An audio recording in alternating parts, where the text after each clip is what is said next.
Hi Cascades, Alex here. I wanted to check in with you and update you on COVID-19 and our church. The first thing I wanted to say is thank you. Thank you to those of you who have been praying. As a number of you know, one person in our church has tested positive and they've been at home in self-isolation. They have had symptoms, and one of the requests we had to you last week was that you would be praying.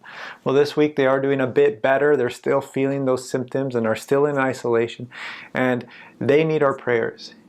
They need our prayers that they would recover. And so would you continue to intercede on their behalf? Thank you to those of you who have already been doing that. Thank you to those of you who have been reaching out and loving one another. I want to say thanks to our leaders who have made themselves more available to call you and update you, to reach out and stay connected. This is so important in this time for our church.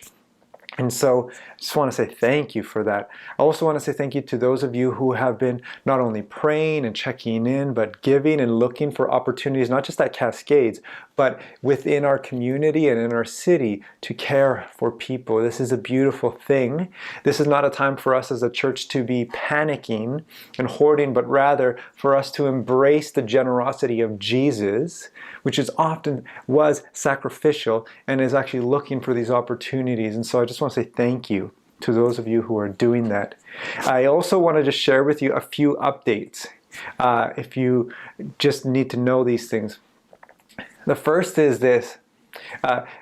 All of our gatherings are going to be online, and one of the things that we're going to do this week is I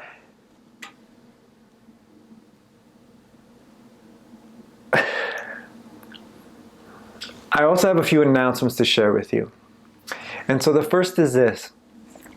Our church gatherings are going to continue to be online. And so what we're going to do is we're going to have a gathering at 10 a.m. And at 10 a.m., if you jump in at 10:05, you're going to miss the first 5 minutes. So I want to make sure you're aware of that, is that our gatherings are at 10 a.m. And that's going to be a time where we gather in our homes as just individual households to worship and honor God. You can check out our website where you'll be able to get all the information, including being able to sing along with us, being able to give online, and we'll even have some guidelines in terms of how you partake in communion. Secondly, wanted to let you know that on top of the 10 a.m. time, we're also going to have another stream of our service at 11:30. So that if you are someone who struggles with getting up at 10 a.m., we just want to make it easy for you to be able to join us. And so at 11:30, we'll also have another stream of our service.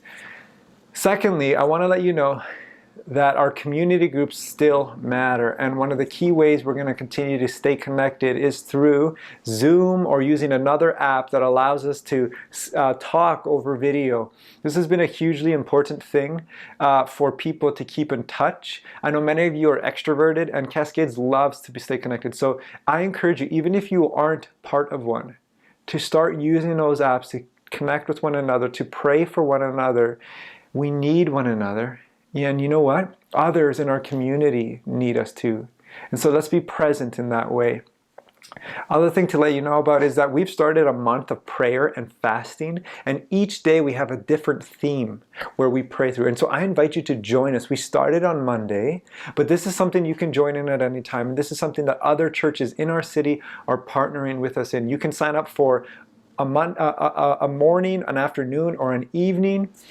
And all of that is available online on our website.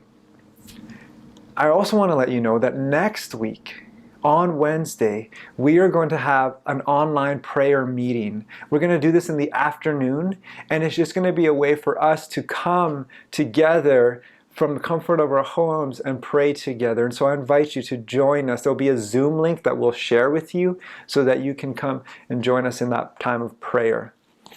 Additionally, I want to let you know that if you have a prayer request, don't hesitate to share that with myself or one of our leaders. You can email us or just shoot us a message on Instagram or Facebook. Finally, I want to let you know about one last thing. I said that this is a time for us to be a people of generosity, not for a time for us to hoard. And so one of the things that I'm going to ask of you is that if you have a need as an individual, or if you know of someone who has a need, would you let us know? This is a time where the church can rise up and lean in to this time of need to actually be Jesus' hands and feet. And so I invite you, one, if you are in a place of need, don't be ashamed. This is a time where you reach out and you ask for help.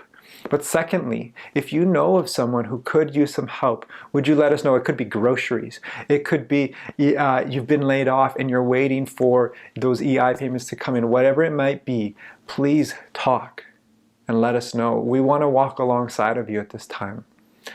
That's all that I have for you. Know that we are with you and in your corner, and we love not just our church, but our city. And so we'll continue to pray for our city, that many people would come to embrace Jesus and embrace his way too.